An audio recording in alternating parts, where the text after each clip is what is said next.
So, as you're going through the spiritual journey and you find yourself evolving, you may also find that certain people, especially family and friends that you've had for a long time, will kind of bring up the old parts of your identity.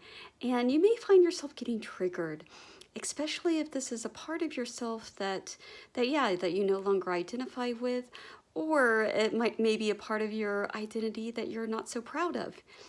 And so when you find yourself getting triggered, first of all, recognize that most people do not mean harm.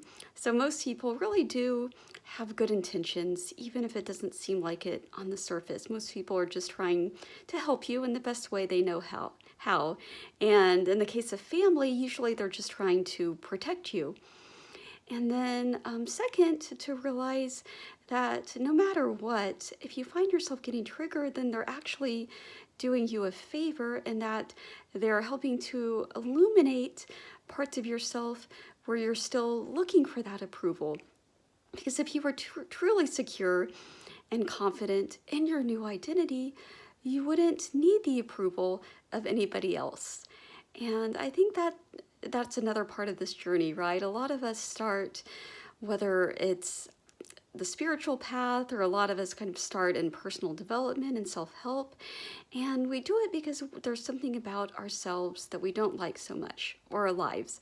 And so we do it from a place of wanting approval from others, even if we don't necessarily consciously realize that that's usually what it comes down to on a deeper level, whether it's more money, or whether it's changing our appearance or losing weight, or even getting in a secure relationship.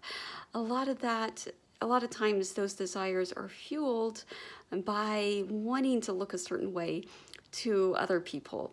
And then as we go deeper into this journey, we realize that it's not about gaining the approval of anybody else, that there's something much deeper that's going on, that it's actually about getting to know yourself at a soul level. And so it's very exciting the more you get into it. But at the same time, you may find yourself just getting like frustrated or impatient with others. And I found myself even recently just getting frustrated with really innocuous remarks made by other people and just reading way too much into them. And so when I started looking at all of this as an opportunity just to gain greater clarity, then I began to see all of these people and all of these actions as in harmony and in contribution to my own development, as opposed to resistance or opposition. And by the way, I think this is also if you have people in your life who have very different viewpoints than you, and you often find yourself clashing with these people or in conflict with these people, I think this is also a really good opportunity just to go inward and just to see, well, how can these opposing beliefs by these other people actually help you to gain more clarity around your own beliefs and even more conviction in your own beliefs and values. And the more you see other people and everything that happens to you that's outside of yourself as in harmony and in contribution to your own development, the more peaceful and the more harmonious you'll feel in your everyday life.